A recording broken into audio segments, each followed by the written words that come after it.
जय माता दी। मैं युवराज सिंह सोलंकी और आप देख रहे हैं मेरा चैनल क्षत्रिय कल्चर। आज की इस वीडियो में हम जानेंगे उन दो सैनिकों के बारे में जिनका नाम सुनते ही मुगल सैनिक थरपड़ा जाते थे।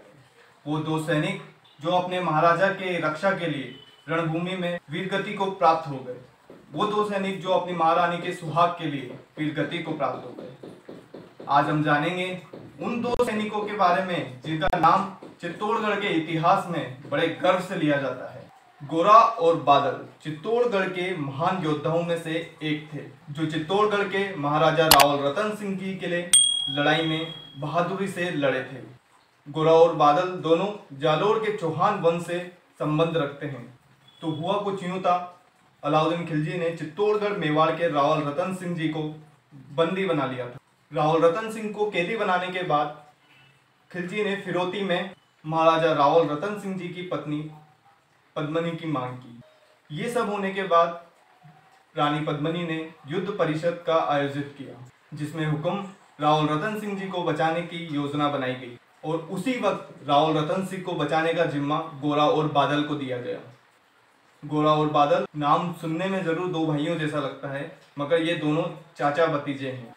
गोरा और उसके भतीजे बादल को अलाउद्दीन खिलजी के पास दूत बनाकर भेजा गया और संदेश पहुंचा गया, हुक्म रानी पद्मनी को खिलजी को सौंप दिया जाएगा, मगर उसी के साथ शर्त रखी गई कि खिलजी अपनी सेनाएं चित्तौड़गढ़ मेवाड़ की दहलीज से हटा दे। मगर उसी के साथ एक और शर्त रखी गई। वो शर्त ये थी कि जब रानी पद्मनी को खिलजी को सौंपा जाएगा, जब रानी पद्मनी की 50 दासियां और उनके साथ उनके 50 सैनिक, उनकी 50 पालकियां साथ होगी।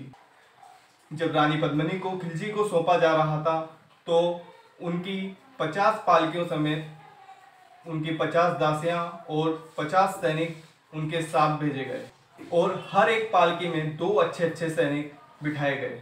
और रानी पद्मनी की पालकी, जिसमें गोरा खुद भी बैठा था, जब पालकी महाराजा रावल रतन सिंह जी के पास पहुंची, तब गोरा ने महाराजा रतन सिंह जी के टेंट में जाके महाराजा रावल रतन सिंह जी को कहा कि आप किले में वापस लौट जाएं।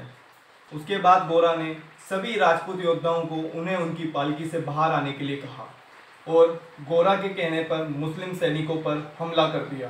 गोरा तंबू तक पहुंचा और सुल्तान को मारने ही वाला था, तब सुल्तान अपनी उत्पत्नी के पीछे जाकर छुप गया। गोरा एक राजपूत था और राजपूत कभी भी किसी भी महिलाओं पर हाथ नहीं उठाते, इसलिए गोरा ने उस महिलाओं पर हाथ नहीं उठाया और सुल्तान के सैनिक से लड़ाई करते वक्त गोरा और बादल वीर गति को प्राप्त हो गए। चित्तौड़गढ़ किले में रानी पद्मनी के महल में दक्षिण के 2 गुंबद के आकार का निर्माण करा गया है, जिन्हें आज भी गोरा और बादल के नाम से जाना जाता है। तो ये थी आज की वीडियो। अगर आपको मेरी वीडियो पसंद आई है तो लाइक एंड सब्सक्राइब जरूर कीजिए एंड बेल आइकन को जरूर दबाइए, ताकि आने वाली जो भी आगे वीडियो होगी उसका नोटिफिकेशन आपको सबसे पहले मिल जाएगा। जय माता जी की, जय राजपूत।